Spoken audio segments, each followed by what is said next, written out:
ನಮ್ಮೊಂದಿಗೆ ಈಗ ದೂರವಾಣಿ ಸಂಪರ್ಕಕ್ಕೆ ಬಂದಿದ್ದಾರೆ. ನಮಸ್ಕಾರ ಶ್ರೀನಿವಾಸ್ ಅವರೇ. ನಮಸ್ತೆ ಮೇಡಮ್. ಓಕೆ, ಕೋರ್ಟ್ ತೀರ್ಪು ತಮ್ಮ ಗಮನಕ್ಕೆ ಬಂದಿದೆ ಎಂದು ನಾನು ಭಾವಿಸ್ತೀನಿ. ನಾನು ಕೋರ್ಟ್ ಹಾಲ್ನಲ್ಲೇ ಇದ್ದೆ. ಓಕೆ, ಏನು ಆದೇಶನ ಪ್ರಕಟಣೆ ಮಾಡಿದ್ರು ಆ ಸಮಯದಲ್ಲಿ ನಾನು ಕೋರ್ಟ್ ನಲ್ಲೇ ಇದ್ದೆ ಮೇಡಮ್. ಈಗಲೂ Okay. ಕೋರ್ಟ್ ಆವರಣದಲ್ಲೇ ಇದ್ದೀನಿ. ಓಕೆ, ತೀರ್ಪು ಏನಂತ ಪ್ರಕಟಗೊಂಡಿದೆ ಶ್ರೀನಿವಾಸ್ ಅವರೇ? ಬಿಡುಗಡೆಗೊಳಿಸಲಾಗಿದೆ ಅಂತ ಆದೇಶ ಆಗಿದೆ. ನಿರ್ದೋಷಿ ಒಂದು ಅಂತ ಲೈನನ್ನ ಹೇಳಿದ್ಯಾ ತೀರ್ಪನ್ನ- ಕೋರ್ಟ್?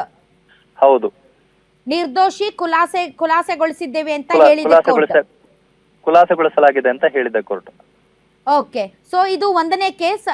ಒಂದನೇ ಕೇಸಲ್ಲಿ 2 ಚಾರ್ಜ್ ಶೀಟ್ ಹಾಕಲಾಗಿತ್ತು. ಅದರಲ್ಲೇ ಅಟ್ರಾಸಿಟಿ ಇತ್ತು ಮತ್ತು ಲೈಂಗಿಕ ಕಿರುಕುಳ ಇತ್ತು, ಮತ್ತೊಂದು ಕಡೆ ಧಾರ್ಮಿಕ ಕೇಂದ್ರದ ದುರುಪಯೋಗ ಇತ್ತು. ಹೌದಲ್ವಾ ಸರ್?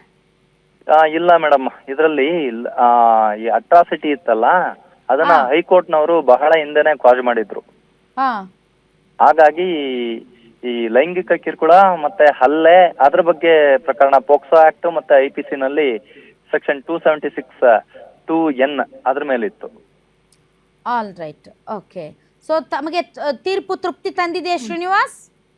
ಖಂಡಿತ ಇಲ್ಲ ಮೇಡಮ್, ಖಂಡಿತ ಇಲ್ಲ. ಕೋರ್ಟ್ ಆದೇಶನ ನಾವು ಗೌರವಿಸಬೇಕಾಗುತ್ತೆ. ಸಂವಿಧಾನಿಕ ವ್ಯವಸ್ಥೆನಲ್ಲಿ ನಾವಿದೀವಿ. ಹಾಗಾಗಿ ಕೋರ್ಟ್ನ ಏನ್ ತೀರ್ಪಿದೆ ಅದನ್ನ ನಾವು ಪ್ರಾಥಮಿಕವಾಗಿ ಗೌರವಿಸೋದು ನಮ್ಮ ಪ್ರತಿಯೊಬ್ಬ ನಾಗರಿಕರ ಕರ್ತವ್ಯ ಆಗ್ತದೆ. ಹಾಗಾಗಿ ಕೋರ್ಟ್ ತೀರ್ಪನ್ನ ನಾವು ಗೌರವಿಸ್ತೀವಿ. ಭಿನ್ನಾಭಿಪ್ರಾಯ ಇದ್ದಿದ್ದೇ ಆದ್ರೆ ಅದು ನಮ್ಗೆ ಆ ಕೋರ್ಟ್ ತೀರ್ಪು ನಮ್ ಕೈಗೆ ಸಿಕ್ಕಿದ ಮೇಲೆ ಅದನ್ನ ಸಂಪೂರ್ಣವಾಗಿ ಅಧ್ಯಯನ ಮಾಡಿ ಅದರಲ್ಲಿ ಭಿನ್ನಾಭಿಪ್ರಾಯ ಮುಂದಿನ ಇದ್ದಿದ್ದೇ ತಮ್ಮ ಆಗ್ತಿದ್ರೆ ಕಾನೂನಿನ ನಡೆ ಏನು ಶ್ರೀನಿವಾಸ್? ಮುಂದೆ ತಾವೇನ್ ಮಾಡ್ತೀರಿ?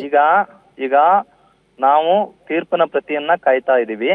ಆ ತೀರ್ಪಿನ ಪ್ರತಿ ನಮ್ಗೆ ಕೈಗೆ ಸಿಕ್ಕಿದ ನಂತರ ಅದನ್ನ ಅಧ್ಯಯನ ಮಾಡಿ ಯಾವ ಅಂಶಗಳ ಆಧಾರದ ಮೇಲೆ ಈ ಖುಲಾಸೆಗೊಳಿಸಲಾಗಿದೆ ಅನ್ನೋದನ್ನ ಅಧ್ಯಯನ ಮಾಡಿ ಅದರಲ್ಲಿ ನಮ್ಗೆ ಅತೃಪ್ತಿ ಅಸಮಾಧಾನ ಏನಾದ್ರೂ ಇದ್ರೆ ಏನು ಮಕ್ಕಳಿದ್ದಾರೆ, ಅವ್ರ ಪೋಷಕರು ಇದ್ದಾರೆ ಮತ್ತು ಒಡನಾಡಿ ಸಂಸ್ಥೆ ಇದೆ, ಇವ್ರ ಜೊತೆ ಚರ್ಚೆ ಮಾಡಿ ಮುಂದಿನ ಕಾನೂನು ಕ್ರಮದ ಬಗ್ಗೆ ನಾವು ಕ್ರಮ ಕೈಗೊಳ್ತೀವಿ ಮೇಡಮ್. ಈಗ 2ನೇ ಕೇಸ್ ಅಡುಗೆ ಸಹಾಯಕಿ ತನ್ನ 2 ಹೆಣ್ಣುಮಕ್ಕಳ ಮೇಲೆ ದೌರ್ಜನ್ಯ ನಡೆದಿದೆ ಅಂತ ಕೇಸ್ ಏನು ಪೋಕ್ಸೋ ಹಾಕಲಾಗಿದೆ. ಅದು ಈಗ ಎಲ್ಲಿವರೆಗೆ ಬಂದಿದೆ ಶ್ರೀನಿವಾಸ್? ಅದಕ್ಕೂ ತಾವೇನಾ ಆ ಪ್ರಕರಣದಲ್ಲೂ ನಾನೇ ಇದ್ದೀನಿ. ಆ ಪ್ರಕರಣದಲ್ಲಿ ಹೈಕೋರ್ಟ್ ನಲ್ಲಿ ಕ್ವಾಜಿಂಗ್ ಹಾಕೊಂಡು ಅದರಲ್ಲಿ ಸ್ಟೇ ಇದೆ. ಹಾಗಾಗಿ ವಿಚಾರಣಾ ಹಂತಕ್ಕೆ ಅದು ಬಂದಿಲ್ಲ.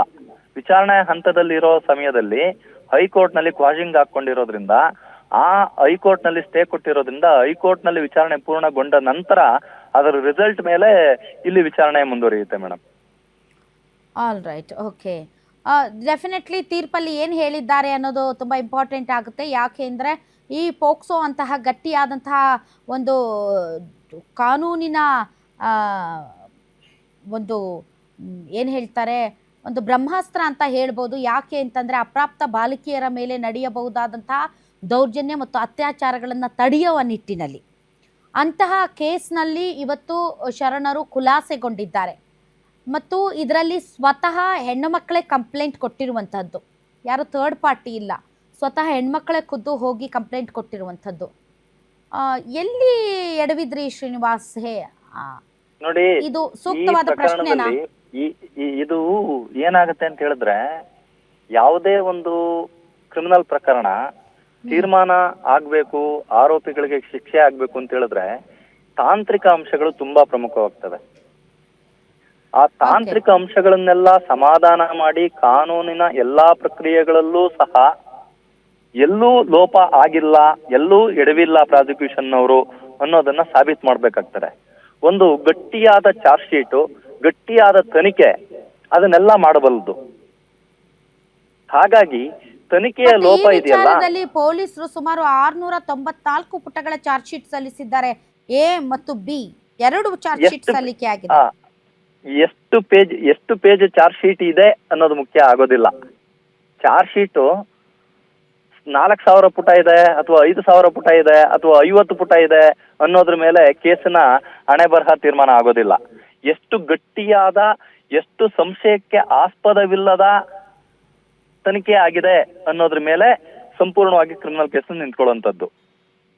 ಹಾಗಾಗಿ ಈ 600 ಪುಟ ಹಾಕಿದ್ರು, 1000 ಪುಟ ಹಾಕಿದ್ರು ಇದು ಪ್ರಶ್ನೆ ಬರೋದಿಲ್ಲ, ಅದು ಲೆಕ್ಕಕ್ಕೆ ಬರೋದಿಲ್ಲ. ತಾಂತ್ರಿಕ ಅಂಶಗಳನ್ನ ಎಷ್ಟರ ಮಟ್ಟಿಗೆ ಸಮರ್ಥವಾಗಿ ಏನು ಆರೋಪ ಇದೆ ಅದನ್ನ ಪುರಾವೆ ಮಾಡ್ಲಿಕ್ಕೆ ಬಳಸ್ಕೊಂಡಿದ್ದಾರೆ, ಅದೆಲ್ಲಾದ್ರೂ ಲೋಪ ಇದೆಯಾ, ತಾಂತ್ರಿಕ ಅಂಶಗಳೆಲ್ಲ ಸಮಾಧಾನಕರವಾಗಿದೆಯಾ, ಈ ರೀತಿ ತಾಂತ್ರಿಕ ಕೋರ್ಟ್ ಪರಿಗಣನೆ ಅಂಶಗಳು ಅಂದ್ರೆ ಮಾಡ್ಕೊಂಡು ಯಾವ ಟೆಕ್ನಿಕಲ್ ಎವಿಡೆನ್ಸ್ ಬಗ್ಗೆ ಮಾತಾಡ್ತಾ ನೋಡಿ, ಇದ್ದೀರಿ ಒಂದು ಶ್ರೀನಿವಾಸ್ FIR ಅವರು? ರಿಜಿಸ್ಟರ್ ಆಗೋದ್ರಿಂದ ಹಿಡಿದು ಚಾರ್ಜ್ ಶೀಟ್ ಸಲ್ಲಿಕೆ ಆಗೋ ತನಕ ಏನೇನ್ ತನಿಖೆ ಮಾಡ್ತಾರೆ ಅದು ಪ್ರತಿಯೊಂದೂ ಸಹ ಪರಿಗಣನೆಗೆ ಬರ್ತಾರೆ. ಸೊ ತಮಗೆ ತನಿಖೆ ಮತ್ತು ಚಾರ್ಜ್ ಶೀಟ್ ಬಗ್ಗೆ ತಮಗೆ ಬಹಳಷ್ಟು ಸಂಶಯಗಳಿವೆಯಾ? ನೋಡಿ, ಈ ಪ್ರಕರಣದಲ್ಲಿ ಯಾವುದೇ ಒಂದು ಪ್ರಕರಣ ತಗೊಳ್ಳಿ, ಇದು ಮೊದಲೇನಲ್ಲ. ಈ ರೀತಿ ಸಾಕಷ್ಟು ಪ್ರಕರಣಗಳನ್ನ ನಾವು ನೋಡಿದೀವಿ.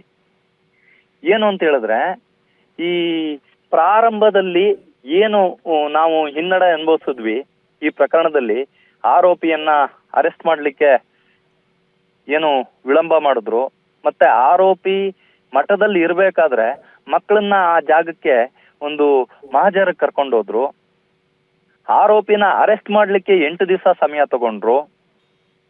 ಇದೆಲ್ಲ ಅಂಶಗಳನ್ನು ಸಹ ಎಲ್ಲ ಆ ನಂತರ ನಡೆದಂತ ಹೈಕೋರ್ಟ್ ನಲ್ಲಿ ನಡೆದಂತ ಒಂದು ಪ್ರಸಂಗಗಳಿರ್ಬೋದು, ಇದೆಲ್ಲ ಸಾಕಷ್ಟು ಅಂಶಗಳು ನಮ್ಗೆ ಹಿನ್ನಡೆ ಆಗಿತ್ತು. ಅದರಲ್ಲಿ ತನಿಖೆನೂ ಒಂದು ಅಂತ ಹೇಳಲಿಕ್ಕೆ ನಾನು ಇಷ್ಟಪಡ್ತೀನಿ.